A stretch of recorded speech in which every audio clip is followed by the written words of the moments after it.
देखिए, जो मैं निर्माण कार्यों की मतलब जो विकास कार्य है उनको लेकर के और सभी हमारे, चाहे वो पीडब्ल्यूडी हो, सिंचाई विभाग हो,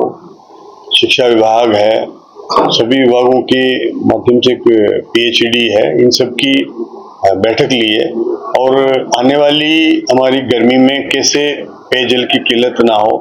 उसके लिए निर्देश दिए हैं। और जहाँ जहाँ कहीं अगर ऐसा कोई इश्यू है तो वहाँ पर टैंकर से वाटर सप्लाई सुनिश्चित की जाए। गर्मी को देखते हुए कहाँ ट्यूबवेल, हैंडपंपों की आवश्यकता है वो सुनिश्चितता की जाए ताकि किसी तरह की आने वाली गर्मी में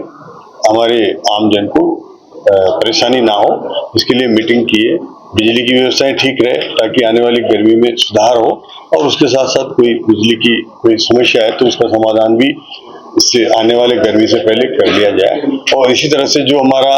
कई जगह विकास कार्य होने हैं और वो कहीं रुके हुए थे, अप्रोच नहीं थी, खेतों में रास्ते नहीं थे, जिसकी वजह से विकास कार्यों पर अभी तक किसानों की फसलें अब कटने में आ गई और लगभग तैयारी है, तो उनके काम जल्दी शुरू किए जाएं ताकि उन रास्तों पर हमारा जो आने जाने आवागमन जो बाधित रहता है, कई रास्ते, कई रोड जो हमारे स्वीकृत हैं और जहां पर किसानों ने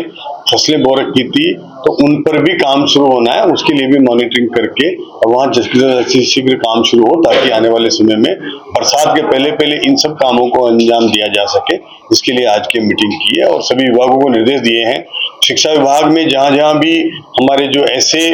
स्कूल हैं जहां पर पूरी तरह से भवन जर्जर हैं, उनकी सूची अतिशीघ्र बना करके और वो यहाँ पर संस्था के माध्यम से राज्य सरकार और केंद्र सरकार को भेजी जाए और जहां पर मरम्मत की जरूरत है उनको भी सूचीबद्ध करते हुए मरम्मत की भी आवश्यकता अनुसार वो सूची भी भेजें ताकि वो बजट के लिए प्रयास करके और स्कूलों की जो हमारी माली हालत ठीक नहीं है उनको सुदृढ़ किया जा सके। सर, मीटिंग के जरिए ये भी पता चला जो उदासीन अधिकारी हैं उनकी लापरवाही की वजह से क्षेत्र के विधानसभा कार्य में कई विकास कार्य रुके हुए, उनको फटकार भी आज लगी देखने को मिली। देखिए जी, कई तरह के अधिकारी होते हैं, अब यही इन्हीं से काम कराना होता है, लेकिन काम अगर हम उनको भी प्रयास करके ठीक से काम करने के लिए अगर निर्देशित करें तो निश्चित रूप से वो भी काम करने लगते हैं। इसलिए हम